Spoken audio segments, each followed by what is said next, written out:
দর্শক, ধামরাইয়ে গ্যাস সংকটের খবর জানাতে এই মুহূর্তে সেখান থেকে আমাদের সাথে যুক্ত হচ্ছেন সহকর্মী রাসেল আহমেদ। রাসেল, একটু জানাবেন এই যে গ্যাসের এরকম সংকট, সে বিষয়ে সংশ্লিষ্টরা এখন পর্যন্ত কিছু বলেছেন কিনা, আর সমস্যার সমাধান হতে পারে কবে নাগাদ, সে ব্যাপারে কর্তৃপক্ষের সাথে কোনো কথা হয়েছে কিনা?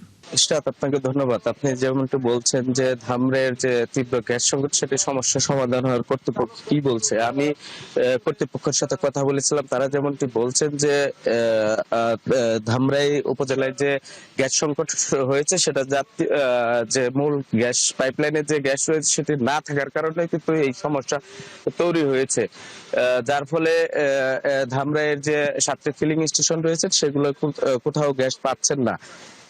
আমরা পান কর্তৃপক্ষের সাথে কথা বলেছিলাম। তারা যেটি বলছেন যে উপজেলার যে বর্তমানে যে পাম্পগুলোতে যে পরিমাণ প্রেসার থাকার কথা, সেই পরিমাণ প্রেসার না থাকায় কিন্তু দিনের অধিকাংশ সময় বন্ধ থাকছে।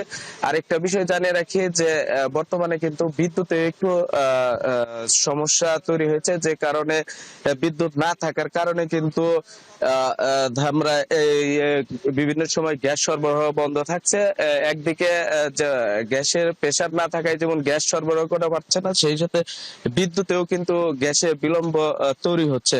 আরেকটা বিষয় আমি আপনাকে জানিয়ে রাখি, সেটা হলো আমরা গাড়ি চালকদের সাথে কথা বলেছিলাম। তারা যেমনটি বলছেন যে তারা ঘন্টার পর ঘন্টা লাইনে দাঁড়িয়ে থেকেও কিন্তু এই গ্যাস না পেয়ে কেউ কেউ চলে যাচ্ছে। আবার ব্যক্তিগত যে গাড়ি চালকগুলো রয়েছে, যাদের বিকল্প হিসেবে তেল ব্যবহার করতে পারছে, তারা কিন্তু পাম্প থেকে তেল নিয়ে কিন্তু চলে যাচ্ছেন। আর অনেক সময় আমরা দেখেছি যে পাম্পে এত পরিমাণ দীর্ঘ সারি তৈরি হয়েছে, যেটা কিনা রাস্তা দুই পাশে রাখার কারণে রাস্তায় একটা যানজটের সৃষ্টি হয়েছে। সব মিলে বলা চলে যে ধামরাই উপজেলার গ্যাস সংকট কিন্তু দিন যতই যাচ্ছে তীব্র হচ্ছে।